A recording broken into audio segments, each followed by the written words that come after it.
Boyfriend and I had been together for 6 years, work our day jobs together, and also run a side business together.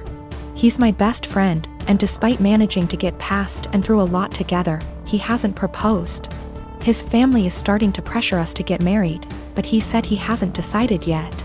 He has said that he wants to get married and have a ton of kids, so what he means is, he hasn't decided if he wants to marry me. My ego is a little hurt. What else does he need to know that he hasn't already learned in almost 7 years? Is indecision the same thing as a decision in this case? We both started therapy separately very recently to work through some trauma and cope with anxiety. I don't know if I should wait to see if he'll come to kind of epiphany in therapy, or if I should leave and save the decision for him. I love him a lot, and for a long time I saw a future with him. But recently I'm starting to accept signs that he just doesn't love me as much as I love him. How do I know if he loves me or if he just doesn't want to be alone? We don't live together, we won't live together until we are married. He has stayed over for extended periods of time, so we're mostly familiar with each other's habits. We are from different cultures, but I still come from a traditional family, so we have a lot of the same values. I just consider myself to be more independent. I am very uncomfortable with the idea of an ultimatum. I don't like the idea of forcing someone to make a decision out of fear or because they're backed into a corner. My communication skills are something that I'm pretty proud of, to be honest, but it's something that he struggles with. And that's one thing he wants to work on in therapy. I'm working on not projecting my fears of insecurity onto our relationship, even when he isn't communicating properly. He picked me up and I told him that after the conversation with his family, I've been feeling really insecure in our relationship. And if he's unsure if he wants to marry me, I need to know what he's unsure about. I said if we want to have kids, I really can't wait forever. He says that he is sure he wants to marry me, and he might have had a plan to propose. But when I came over, his family completely blindsided him, and now it's awkward, like they've spoiled it. I told him maybe he needs to think about if what we have is what he wants. I just feel it shouldn't be this complicated. Maybe I'm just jaded and bitter at this point and nothing will make me happy.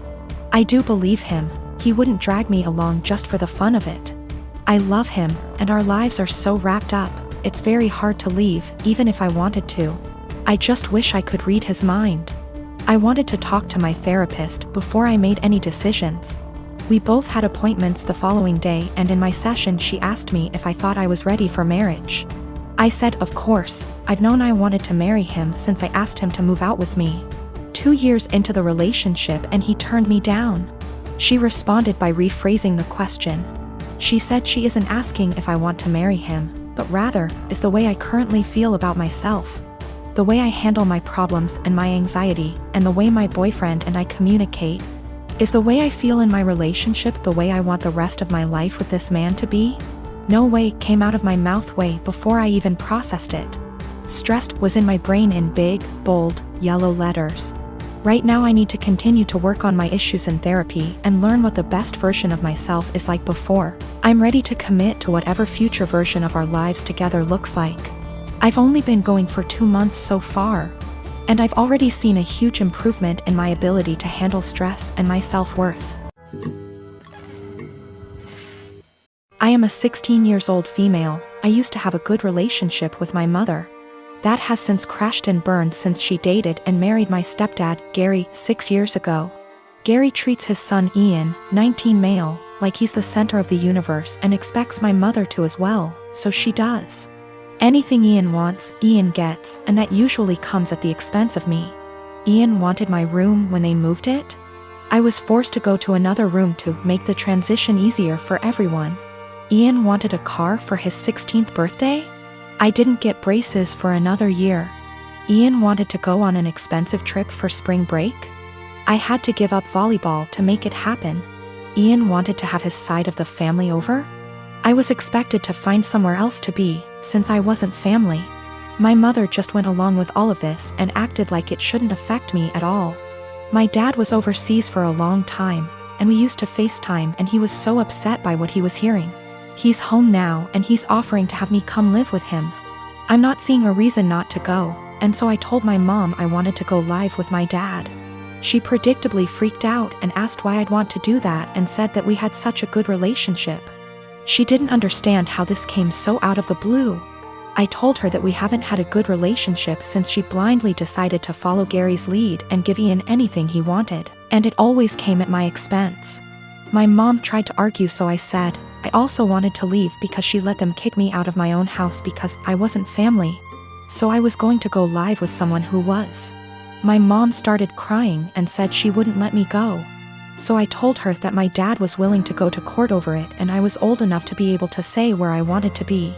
She's been a crying mess since I told her, and Gary is being a jackass about how awful I'm being. He was. ING at me about how terribly I'm treating them and how I'm not thinking about them at all. I asked why should I. He never thought of me when he was taking things from me to give to his kid. I said let's face facts here, you don't care about me, what you care about is losing the child support you spend on your son. He sort of went slack-jawed and I walked off. My dad said my mom called and threatened to take him to court, so he said he'd see her there. Now she's panicking because she realized he is planning on taking her to court over this. Mom and Gary of course think I'm the asshole for making things hard for everyone.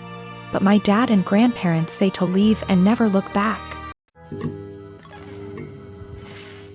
My mom left my dad when I was 17, I'm 29 now, and had a new boyfriend literally straight away.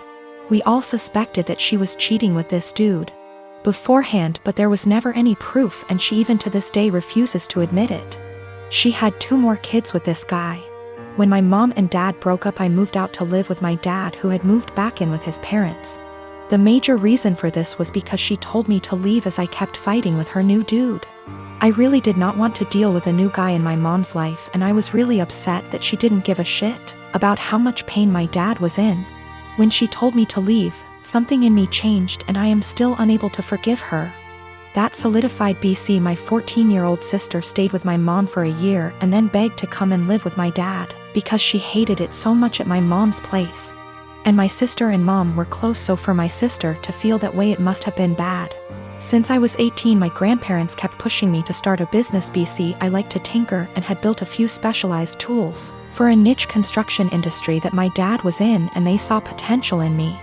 They gave me a lot of money as an investment, actually their mortgaged their house, that's much they believed in me, and basically, I majorly lucked out and managed to land some national contracts at 24 that turned into more than a few millions of dollars over a few months when the business boomed.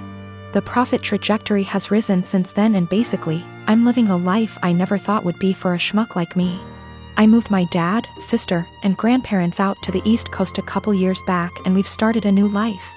I am surrounded by people who see and saw the best in me and I'm grateful so much. BC. I was seriously messed up after my mom blew our family apart. For the last couple years or so my mom has been on my case to reunite with her. She is getting increasingly more insistent that I go visit her and her boyfriend and kids and keeps trying to guilt trip me because my sister has a much more privileged life now and my younger 2 half-siblings don't. She keeps telling me that even if I don't forgive her I should look out for the kids as they're innocent in all this. She made her bed and she can lay in it, but the guilt eats me alive sometimes. I just can't forgive her though. I don't want to go into tons of details. You need to know that for the last 7 years I have not been at home. And during this time my 2 brothers and sisters were still living there. While I was at home, our stepfather abused us mentally and physically. We lived in crappy houses that were covered in real garbage, including animal feces, absolutely everywhere. I haven't heard from my little sister since May. I'm pretty sure she was told to cut contact with all of us. We are her older siblings. My second sister, after my younger sister, is overweight and has spinal problems and has to diet and see a specialist she is not taken to. I told the social worker that I wanted to check on them because they were in a sorry state and because I'm not sure if there is still any physical or psychological abuse going on in the house. This genuinely worries me. I told them what happened to us, hitting walls, throwing things at us, swearing, belittling our character, etc.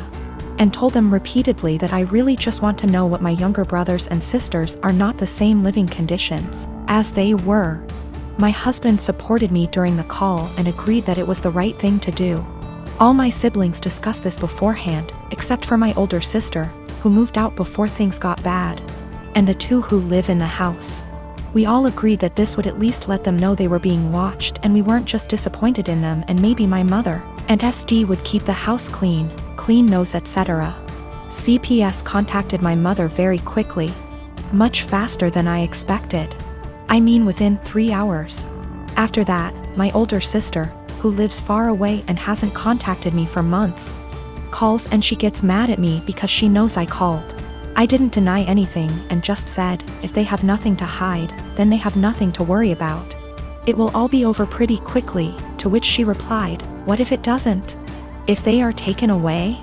I said, I hope it doesn't come to that, and if it does, it's not on me. I didn't harm them. I didn't leave animal excrement around the house. I asked, would you let your children live the way we lived? She didn't answer. I asked again and she said, no. I'd keep a decent house, but it's not your job to tell someone else how to parent. I said, okay. So, if that's all, why did you call? I think we're done. She told me that we all need to get over what happened to us and move on. She left long before the violence started and she wasn't around, regardless of my personal experience. I can't help but feel like I did something wrong. I have limited contact with my mother because of her husband, and she denies that any of us have ever been abused. My sister asked, why don't you just come in and see the conditions? I told her, I can't be around my stepfather. I refuse to expose myself to this negativity again. Even though my husband and siblings agree that it was the right thing to do, I still can't help feeling wrong because of it. Like it wasn't my place. But if it wasn't my place, then whose was it? I really would like a third-party opinion on what I did. Am I wrong in reporting my family? Honestly, should I have just kept my mouth shut? I don't mind if I don't have any contact with my mom or older sister. They don't even know that I'm almost 4 months pregnant because we don't talk very much. So the possibility that I'll never have a real relationship doesn't bother me. What worries me is that I don't know if I was right. I called my mother's CPS based on previous experiences of psychological and physical abuse by our stepfather. I have not heard anything from my younger brothers and sisters for a long time, because communication was interrupted.